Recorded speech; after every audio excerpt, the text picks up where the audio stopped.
Du skal bruge stop motion. Der har vi den. Når du har sat den op, så skal du have fundet ud af, hvor din scene skal være.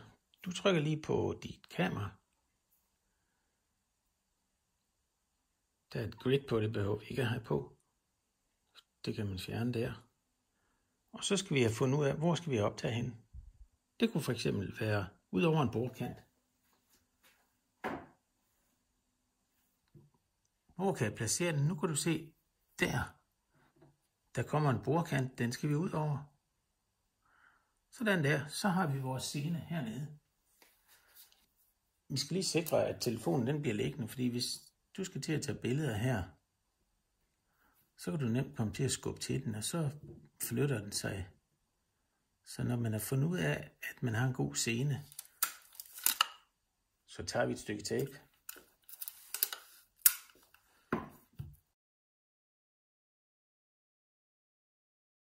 Sådan. Nu ser jeg setupet sådan her ud. Nu starter jeg så en ny film. Først trykker jeg på appen der. Her får man så gennemgået, hvordan den virker, appen. Det kan man kigge igennem her. Men hvis ikke man vil sidde og kigge på det, så trykker man bare den der. Så kommer man ud, og så har man sin scene klar. Først tager jeg et billede her. Så kommer en lille smule ind. Lidt mere ind. Og så bliver jeg sådan set ved. Flytter den en lille smule hver gang. Og kan man ikke huske, hvor man sidst har haft den placeret, så kan man køre på det her onion skin, som vi kalder det. Man kan se de 3 sidste billeder, de 5 sidste billeder, eller det er bare det sidste billede. Jeg kan godt lide kun at have det sidste billede, så kan jeg se, det var der jeg lige var. Og så rykker jeg den en lille smule, tager et nyt billede. Og så kan vi se igen, der kommer et nyt onion skin. Hvis ikke du kan se dit onion skin, så er det fordi den der, den har du flyttet derop, så kan man ikke se det. Og har du flyttet den helt herned, så kan du faktisk ikke se den saks, du har gang i, og flytte rundt, eller den ting, du nu vil flytte rundt.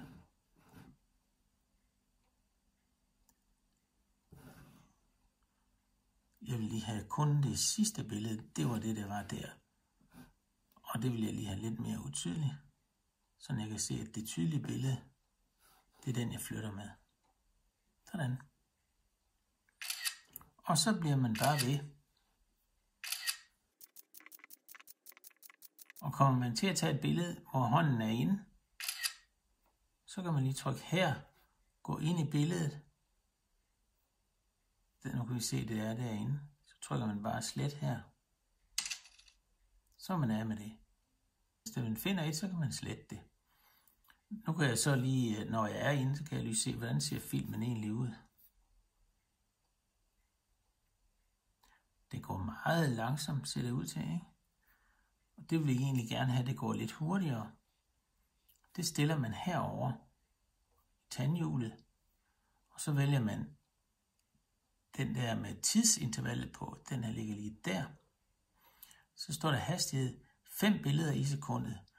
Det er ikke ret mange. Vi skal gerne op på 10. Tager normal hastigheden, så skal du op på 24 billeder i sekundet. Det kan vi godt prøve for at se. Hvordan ser det ud? Ja, så gik det meget hurtigere. Det blev også en pænere bevægelse. Jeg kører den alligevel ned på, jeg tror jeg tager 12. Jeg synes det er et godt sted. 12 billeder i sekundet.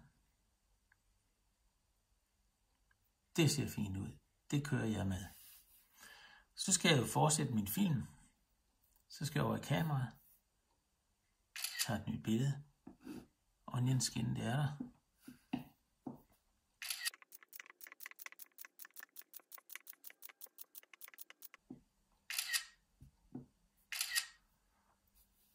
Så ser vi lige, hvordan filmen ser ud.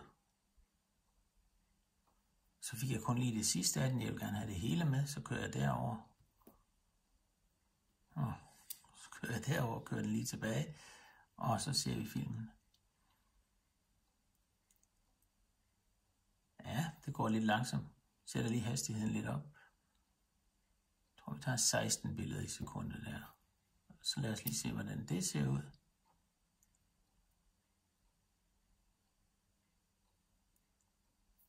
Det ser fint ud.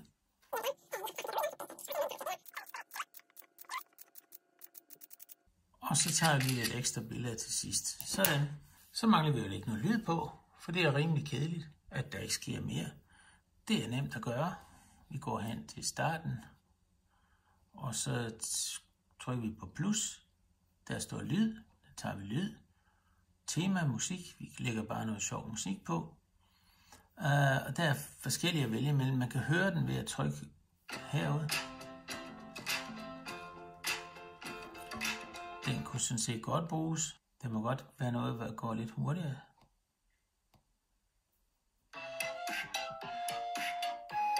Okay, vi tager den der. Så trykker man på titlen, og så ryger den ned. Så kan du se der. Ikonet der, det viser, at nu starter filmen der. Så lad os prøve at se, hvordan filmen så bliver. Og der kan vi se, så er den allerede lidt sjovere, bare fordi der er lyd på. Nogle andre ting er, at man kan jo lave lydeffekter på, og vi kunne jo måske se lige her, hvor den begynder at dreje rundt, der kunne man måske lige sige boing eller et eller andet. Så tager man lyd igen, lydeffekter. Vi prøver den, så trykker man på teksten i stedet for ikonen. Så ryger den lyd ned og ligger der. Og lad os lige høre, hvordan det lyder, når den kommer dertil.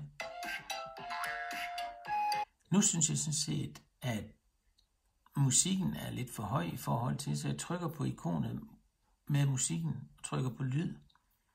Og så vil jeg gerne skrue den ned. Så trykker jeg på højtaleren der, og så skal jeg lydstyrken på musikken. Den vil kun have ned på 40. Så kan man bedre høre andre lyde, som jeg lægger på. Så skal jeg bare OK, og så hører vi lige. Sådan. Og nu har vi så fået noget lyd på, og så vil vi jo også gerne ligesom have en indledning, og det kan man også lægge på her. Det kalder vi så titler og rulletekster. Titler. Og der kan man så vælge et eller andet. Jeg kan vælge den der. Og så trykker man på den, så dobbelttrykker vi, så kan vi så skrive på sig. Nu har vi en indledning. Musikken starter så først der. Den kan man jo godt flytte, så den starter herhen. Man kan også, så kan vi jo tage den her lille lyd, komedie. Så starter filmen sådan her.